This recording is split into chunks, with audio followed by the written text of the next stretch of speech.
भुज निवासी प्रशांत सोनी एक बहुत ही बड़ी सड़क दुर्घटना में हताहत हो गए थे।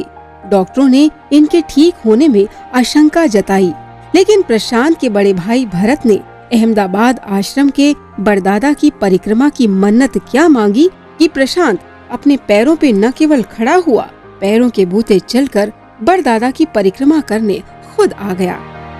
25 જાન્યુઆરી 2012 મારું એક ભયાનક એક્સિડન્ટ થઈ ગયું હતું, જે ટ્રકની પાછળનું વ્હીલ મારા ડાબા પગ ઉપરથી ફરી ગયું હતું અને ત્યાં નજરે જોનારા લોકો એમ કહ્યું હતું કે આ પગ બચે એવું લાગતું નથી। एक्सीडेंट के कारण उसका पैर इतना डैमेज हो चुका था कि भुज के जितने भी डॉक्टर थे वो सब डॉक्टरों ने वो पैर ठीक नहीं होगा ऐसा उन लोगों ने बोल दिया था कि आज की तारीख के बाद ये पैर ठीक होने वाला नहीं है।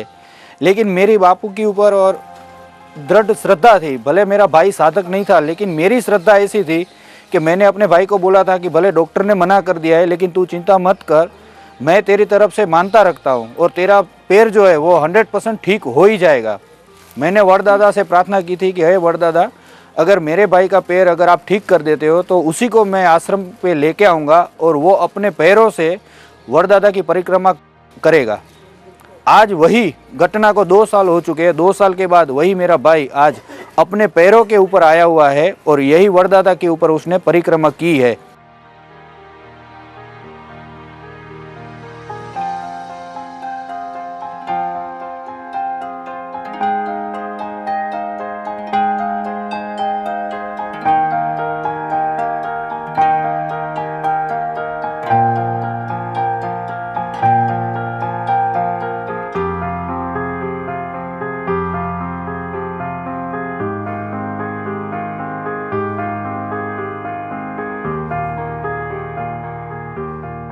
મારો જાતિ અનુભવ એવો હતો કે મેં આજ સવારે અહીંયા કને પરિક્રમા કરી અને એક મિન્નત માંગી હતી કે કારણ કે મારાથી આ આટલું મોટું એક્સિડન્ટ થઈ ગયું ને 2 વર્ષનો બેડ રેસ આવ્યો હતો તો મને મારી કંપનીમાંથી મને છૂટો કરી નાખ્યો હતો।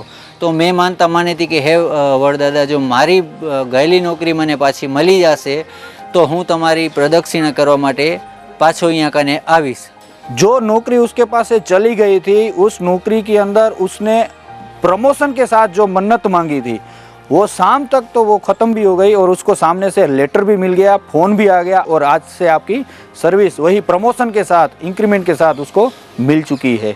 હું અત્યારે દીક્ષાધારી નથી ને મને આટલા અનુભવ થયા છે જે માનતા લીધેની સાથે જ પૂરી થઈ જાય છે। કદાચ કોકના જીવનમાં આવું બન્યું હશે કે નહીં બન્યું, પણ મારા તો જીવનમાં એવું જ બન્યું છે કે સવારે માનતા લીધી છે અને સાચા મનથી ને સાચી શ્રદ્ધાથી માનતા લીધીને મારી અત્યારે પૂરી થઈ છે।